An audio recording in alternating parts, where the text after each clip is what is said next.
So with the Air Jordan 17 Low releasing and I assume selling out, I don't know exactly because they released at like small boutiques and what do they call them, neighborhood doors. But since that release, it's also been rumored that we will start seeing more Air Jordans that are outside of the main 1 through 14 getting retro treatment. So the 15, 16, 17, 18, maybe the 19, perhaps the 20. But today I figured that we take a detailed look at the Air Jordan 17's predecessor, the Air Jordan 16, and see what they're all about. We can speculate on what colorways are coming out, talk about all of their tech specs, and why this is one hell of a shoe when all things are said and done. Like I had said, like the $300 price tag was not because of the box, it was because of how complicated that sneaker was to put together. So how much will they be?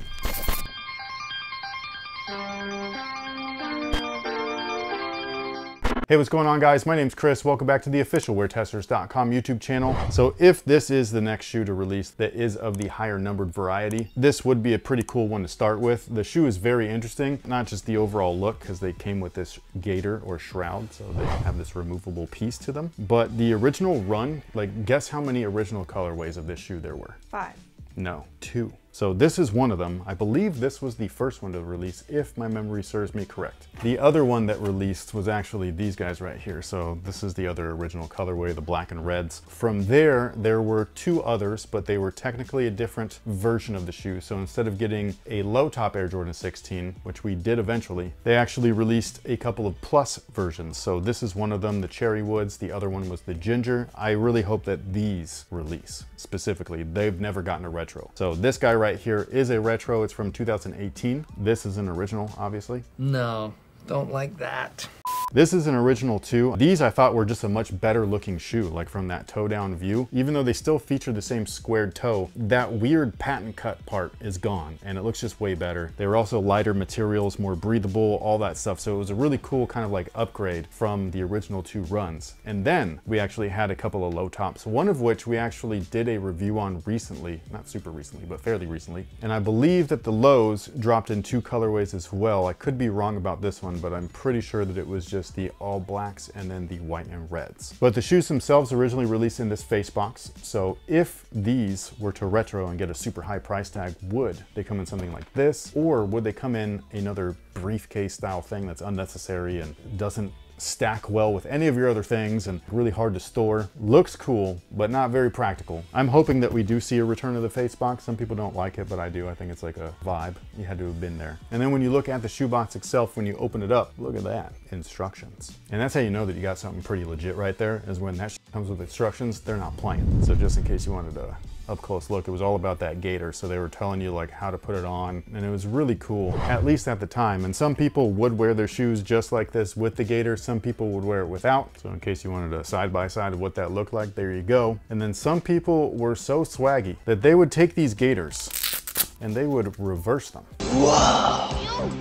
When we're talking about the Cherry Woods, I think that's the only way to go. The inside of the navies is pretty lackluster, you know? It's not like anything crazy. They did come labeled and everything, just in case you were curious. The simplest way is to know is that the snaps go on the outside, but on the inside it says literally on there like right, and then on the left one it says left. But again, this shoe right here is fairly complicated as far as its overall construction, not really with the upper, but mostly with the cushioning setup and the tooling. So when we talk about the Air Jordan 16, obviously we've got a translucent outsole, we've got herringbone traction pods, and then what I believe is braille. I can't remember. This is one of the ones that like some of the design details like really like I'm spaced on, but I believe it's braille because it was even on some of the or at least I thought it was on the gaiter. The gaiter, yeah, sorry, thanks. It's on this one. Maybe these gaiters are old. But that's what I think that they were kind of about. And that obviously the overall aesthetic was kind of that marching band look. Why? I don't know. What's that got to do with basketball? I'm not sure, but that was the whole thing. So you got the patent toe, you got the gaiter shroud and all that stuff. It was cool. It tied in elements of the Air Jordan 11, which is again why they had the patent leather on there, but then gave it just this modern twist that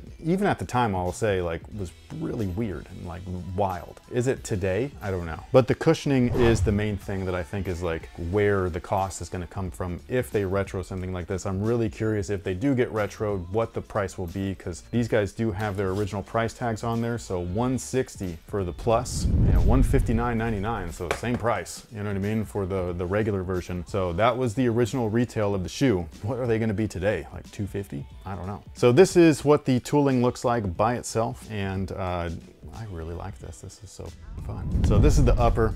I guess first I'll get rid of the upper thing first. So this is not complicated. Yes, there's stitching involved, so it's definitely more complicated than something that would need to be machine made, like a textile or a fuse, like a TPU based shoe. But either way, they make retros almost every day, so they could do this, you know what I mean? They'd obviously have to like get new templates, calibrate the machines, yada yada yada, but this is not anything too difficult. They can do all of this, no problem. But can they do all of this stuff? That's the part where I'm not sure about it. So what we have here is, again, just a regular translucent outsole, but this red line that you see is all polyurethane. And that's the part about the shoe that I find personally really, really odd, because it's not just polyurethane. The black sections that you see are actually EVA, so that's what Nike calls Phylon. It's a dual setup, and while they still do this periodically today, it's not something that we see all the time. So is this going to be easy to recreate? I think so, but will it give them an excuse to be like, well, we need multiple molds and things like that? Maybe. So yeah, what you could see here is just EVA, and that's what it is. Obviously in the forefoot there's supposed to be a Zoom Air unit, so if it had one in there, it would look like that. The back of the shoe though actually featured a blow molded air sole unit. What does that mean? I've never known. I can never find some information about it. I don't know if that is a specific style of air unit. All I know is that that has stuck out in my mind since reading the original tech description for this shoe way back when it first released. So yeah, blow molded air sole unit. And then if you're wondering what this is on top of that, this white stuff, that's actually polyurethane. So that's something that's really interesting. They can pour that. So that starts off as a liquid, kind of like a foam posset. They pour that into the mold and then it solidifies and turns into what it is. So I think that that's an easy replication, but it's what's underneath all of that stuff that I don't know. I don't know about this part. So all of this white that you see here is polyurethane, and that's crazy. That's a ton of it. So this is a very comfortable shoe, first and foremost. Not only do we have the forefoot zoom, we have the lightweight Phylon, we got the air sole unit in the back, but we got all this awesome squishy polyurethane, at least this style of polyurethane. I know that when we think polyurethane, we think of the Jordan 3 retros, the Jordan 4 retros, and yes, they feel like bricks, but when polyurethane is done like this, where it's truly like a real good open-celled foam, it's super comfortable. It's just not very durable. That's the main thing. So you'll get that stuff crumbling. It's weird. One of the cool things though is that you can see the carbon fiber spring plate right there. I think that's really dope. If you pull this, ooh, it's like cake. You know what I mean? Like you could just literally pull the polyurethane apart. And I don't know if I necessarily want to, even though that would be really educational, but I also don't know how educational that, like how worth that would be. Plus I'd make a mess. But anyways, spring plate, really cool. Polyurethane, really cool. Applying that to Phylon, really cool. Combo air units, zoom in air. This is fucking sick. So yeah, how much would something like this be to make or to recreate? I don't remember what they retailed for in 2018. I want to say the last time that they did release was a trophy room release, but that I could also be wrong, and those were not cheap. But much like the Air Jordan 17s, these come with a squared off toe. So again, this was the first shoe that actually implemented this. The Air Jordan 15 was still pretty rounded and pointy. This was the first one where they really started implementing like toe splaying and things like that, like general foot health. So yeah, this is one of those shoes that I just think is like really interesting. It was kind of the first version of the next three, because you got this style, at least the toe area, from here onward to the 18s, sort of the 19s. The 19s like toned it down a lot. Like that one didn't look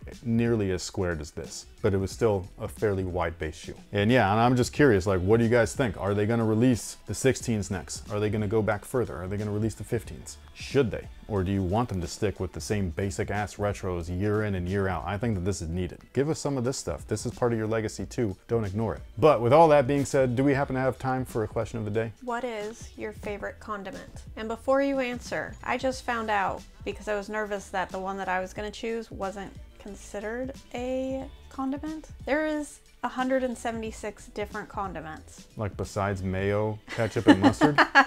Yeah.